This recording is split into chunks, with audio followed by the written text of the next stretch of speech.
Good morning, students. As you know, we have completed chapter number 3 in the previous class. Now, today we will start our new chapter, that is Clean Together. This is your chapter number 4. इसके बारे में इस chapter के अंदर हम सफाई के बारे में, क्लीनलीनेस के बारे में पढ़ेंगे. So today we will study about the introductory part of this chapter. और इसके अंदर हम स्वच्छ भारत मिशन जो मोदी जी ने स्टार्ट किया था, क्लीन इंडिया मिशन, स्वच्छ भारत अभियान के बारे में आज स्टडी करेंगे. So let's start reading from the book. Students, this is our chapter number 4, clean together, यानी कि एक साथ सफाई करना. In our school 2 October was being celebrated as Gandhi Jayanti. As you all know, 2 October, 2 October हम क्यों मनाते हैं? हम गांधी जयंती मनाते हैं. On this day, cleanliness campaign was being conducted on throughout India under Clean India campaign. और इस दिन गांधी जयंती के साथ साथ एक कैंपेन भी चलाया जाता है, एक अभियान भी चलाया गया था जो कि 2 अगस्त से स्टार्ट हुआ था और उसका नाम क्या दिया था? क्लीन इंडिया कैंपेन, स्वच्छ भारत अभियान, जो कि आपने काफ़ी सुना भी होगा. Sunita participated actively in this campaign. After the campaign ended, Sunita observed that the school was looking very beautiful. और सुनीता ने भी इस अभियान में पार्टिसिपेट किया. और जब कैंपेन ख़त्म हुआ तो सुनीता ने ये फील किया कि इस कैंपेन के शुरू होने से एंड होने के बाद जो स्कूल था वो बहुत सुंदर लग रहा था. After reaching home, Sunita told her mother about it and said, "Mother, I will help you in cleaning our house." और जब वो घर पहुंची तो सुनीता ने अपनी मदर को कहा, इसके बारे में बताया और कहा भी कि मॉम, मैं आपके घर को साफ़ करने में हेल्प करती हूँ. ये देखिए, इधर स्टूडेंट अपनी प्रेमाइसेस को क्लीन करे और इधर देखिए क्लासरूम कितना क्लीन लग रहा है. नाउ डू यू नो, स्वच्छ भारत अभियान, that is clean India campaign, is a campaign run by the government India to clean the streets, roads and infrastructure of the country. तो ये जो स्वच्छ भारत अभियान है वो क्यों स्टार्ट किया गया था गवर्नमेंट के द्वारा? जो हमारे इंडिया की जो सड़कें हैं, गलियां हैं, या फिर जो हमारे आसपास की जो भी इंफ्रास्ट्रक्चर हैं, जो भी बिल्डिंग्स बनी हुई है जहाँ पर गंदगी होती है, टाउन्स और सिटीज़ के आसपास जितने भी छोटे बड़े जो भी बिल्डिंग्स हैं उनकी सफाई हो सके. ओके, और जो हमारी कंट्री है वो और बेटर और क्लीन हो सके. The campaign was officially launched on 2 October 2014 at Rajghat, New Delhi by honourable prime minister Narendra Damodar Das Modi. और ये जो स्वच्छ भारत अभियान है वो, जैसा कि मैंने आपको बताया था, कब हुआ ये लॉन्च, कब स्टार्ट हुआ? 2 अक्टूबर को. कहाँ पर? राजघाट, न्यू दिल्ली में. और ईयर कौन सा था? 2014. ये आपको याद होना चाहिए, दिस इज़ मोस्ट इम्पॉर्टेंट. और किसके द्वारा? बाय ऑनरेबल प्राइम मिनिस्टर, जो हमारे प्राइम मिनिस्टर हैं मोदी जी, नरेंद्र दामोदर दास मोदी, इन्होंने ये स्टार्ट किया था. Okay, so think and tell, सोचिए और बताना है आपको.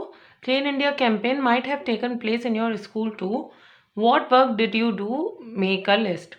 यानी कि ये कैंपेन शायद आपके स्कूल में भी रहा होगा और आपने इस कैंपेन के अंदर क्या क्या काम किया उसके बारे में आपको एक लिस्ट बनानी है. Now what did you experience after participating in the campaign? और इस कैंपेन में पार्टिसिपेट करने के बाद आपको कैसा एक्सपीरियंस हुआ, कैसा लगा आपको? And what changes have you made in your habits after this campaign? और इस कैंपेन के बाद आपने अपने अंदर, अपनी आदतों में आपके क्या चेंजेस आए उसके बारे में आपको बताना है. तो सिंपली आप बता सकते हैं. आपने जब क्लीन इंडिया कैंपेन अगर देखा होगा तो सिंपली क्या होगा, उसमें लिस्ट में आप क्या बता सकते हैं? आपके जो स्कूल्स हैं, आपके जो स्कूल की जो प्रेमाइसेस हैं, आपने उसको क्लीन किया होगा. ओके, एक दूसरे की आपने क्या करी होगी? हेल्प की होगी. तो इन सब चीज़ों को आपको पॉइंट्स में अपनी लैंग्वेज में लिखना है. ओके, इसी तरीके से रिमेनिंग 2 क्वेश्चंस भी आपको करने हैं. After some days when Sunita was going to school, she saw heap of garbage in the locality. और कुछ दिन बाद जब सुनीता अपने स्कूल जा रही थी तो उसने क्या देखा? हीप यानी होता है ढेर, गार्बेज यानी कचरा. तो उसने अपनी लोकेलिटी, अपने पास का जो आसपास का जो एरिया है वहाँ पे कचरे का ढेर देखा and she did not like it, और उसे वो अच्छा नहीं लगा. In the school she discussed it with her friends, और उसने स्कूल में जाकर अपने दोस्तों को ये सब बताया. Sunita said that we kept our school, homes, etc. clean, but the streets were kept dirty. What was the use of such cleanliness? तो सुनीता ने कहा कि हम हमारे स्कूल को, घर को, सबको क्लीन रखते हैं, लेकिन हमारी सड़कें इतनी गंदी क्यों होती हैं? तो फिर ऐसी सफाई का मतलब ही क्या है? Prateek at once interrupted. Prateek एकदम से बीच में बोला, रोकते हुए, this is not our work, what can we do about it? ये हमारा काम नहीं है, तो हम क्या कर सकते हैं इसके लिए? हम थोड़ी ना सड़क साफ करेंगे जाके, स्ट्रीट्स को. Now are we also responsible for cleanliness of streets और नॉट? क्या आप रिस्पॉन्सिबल हो या नहीं हो? आपकी जिम्मेदारी है कि स्ट्रीट साफ रहे या नहीं? बिल्कुल है. So your answer will be yes. Okay, yes, we are responsible for cleanliness of streets और स्ट्रीट्स. क्यों है हम? फॉर एग्जाम्पल, आप कुछ भी रैपर्स, आप कुछ भी खाते हैं, खाने के बाद उसके जो रैपर्स होते हैं आप स्ट्रीट्स पर फेंक देते हैं, तो वो कचरा कौन कर रहा है? हम जैसे लोग ही कर रहे हैं. सो इट्स बेटर वो जो रैपर है आप जब खाएं अपने बैग में रखो और घर जाकर उसे डस्टबिन में डालो. तो हम कचरा साफ नहीं कर सकते, लेकिन उस कचरे को बढ़ाने से रोकने के लिए हम कंट्रीब्यूट तो कर सकते हैं. तो जितना कम से कम हो सके, अगर कोई आपके सामने, अगर कोई स्ट्रीट पर या रोड पर अगर कोई कचरा फेंक रहा है, तो आप उसे फेंकने से रोक सकते हैं, गंदगी करने से रोक सकते हैं, और आप इन चीज़ों का ध्यान भी रख सकते हैं. तो इस तरीके से हमारे स्ट्रीट्स साफ रहेंगे. What is the reasons for garbage and dirt lying on the streets? क्या रीज़न है कि ये गंदगी रहती है स्ट्रीट्स पर? अभी जैसा कि मैंने आपको बताया, हम जो भी है डेली यूज़ वाला जो भी हमारा जो भी फूड है, हम क्या करते हैं, उसे डस्टबिन में ना डाल के हम क्या कर देते हैं, उसे रोड पर फेंक देते हैं. ओके. इसके अलावा प्रॉपर ड्रेनेज सिस्टम ना होने की वजह से क्या होता है, जो सारा, फॉर एग्जांपल आपकी बारिश होती है ड्यूरिंग द रेनी सीजन, जो सारा कचरा होता है वो कहाँ पर आ जाता है? रोड्स पर, स्ट्रीट्स पर आ जाता है. ठीक है, बहने के बाद. और बहुत से लोग क्या करते हैं, हम घर का जो गार्बेज होता है उसे डिस्पोज ऑफ ना करके वो स्ट्रीट्स पर डाल देते हैं. ये भी एक रीज़न है गार्बेज होने का. So what can we do to keep our streets clean?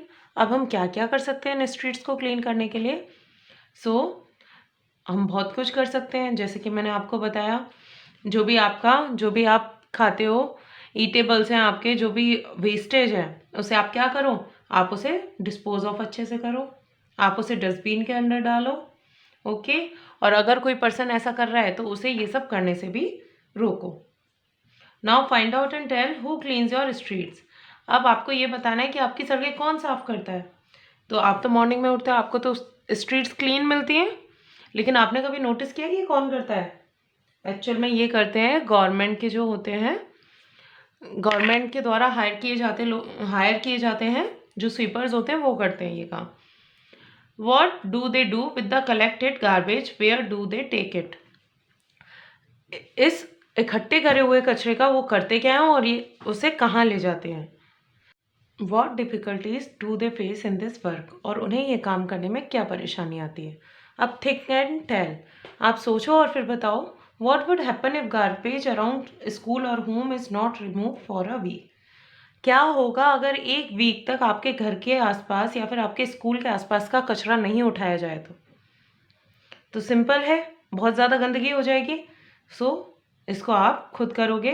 बाकी इन क्वेश्चंस के आंसर मैं आपको दे दूँगी. ओके. तो आपको जितना पढ़ाया गया है ये सारा रीड करना है और लर्न करना है.